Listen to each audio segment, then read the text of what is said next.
If you like this video, please click on the like button. Comment with the names of the movies you would like us to cover next. Click the subscribe button and press the bell icon to get notified of our latest creations. We cover 100 movies from around the world every day. To advertise with our channel, reach out to us. Our contact information is on our channel page. Now, let's move to the plot of this movie.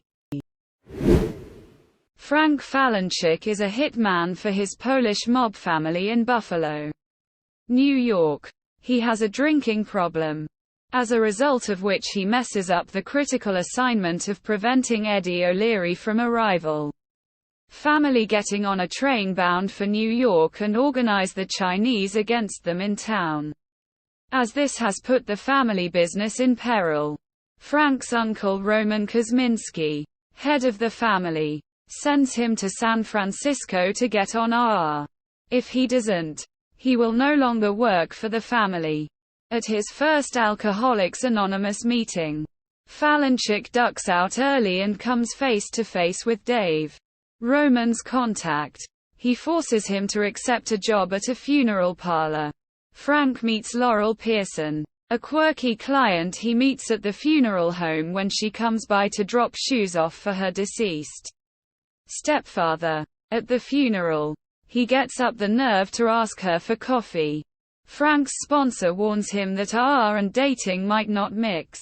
Visiting his sponsor Tom as he collects tolls at a booth, Frank confesses his job, explaining that he wants to be free of his drinking problem because it's affecting his ability to kill effectively. Meanwhile, as an upstart Irish gang threatens the family snowplowing business, Frank's cousin Steph calls. Unhappy his partner and kid are going to Florida, where it's safer. When an Irish family have a wake in the parlor, Frank is pressured into falling off the wagon. In doing so, he forgets dinner at Laurel's. When the wake is over, he offers to drive a couple home in their car. As Frank and the woman wait for her husband to take a leak, she reclines his seat back to kiss him. His foot hits the gas and they crash. He was knocked unconscious, so the woman lies, saying he kissed her, and the old man pulls him out onto a rainy street and leaves him in a puddle.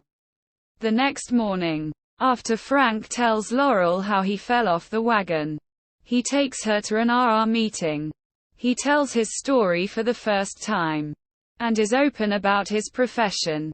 His sponsor Tom is supportive, and the other RR members are stunned, but don't come down on him. On a bowling date, a curious Laurel continues to try understand how he got into the job, the logistics.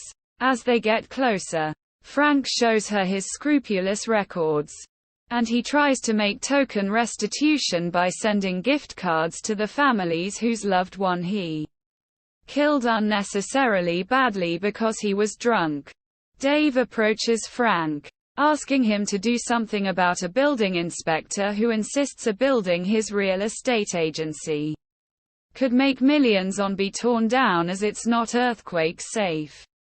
After going through some retraining to sharpen his skills, Laurel encourages him to take the job, presenting himself to Supervisor Davis in his office in his skivvies. Frank pressures him. As a last resort, he pulls his gun on him, but is successful in preserving the building. Quote, Frank celebrates his homicide-free success with Tom and Laurel, and she chooses not to stay over. He falls off the wagon again as he feels alone. Dave comes up to him in a bar, thanking him for his help, then calling him a loser and paying his drinks. Arriving home, Frank sees Laurel is waiting for him, but he hides his drunken self from her. Single quote. When violence erupts in Buffalo and his uncle and two other family members are gunned down, Frank returns home to face the rival Irish gang and help Steph.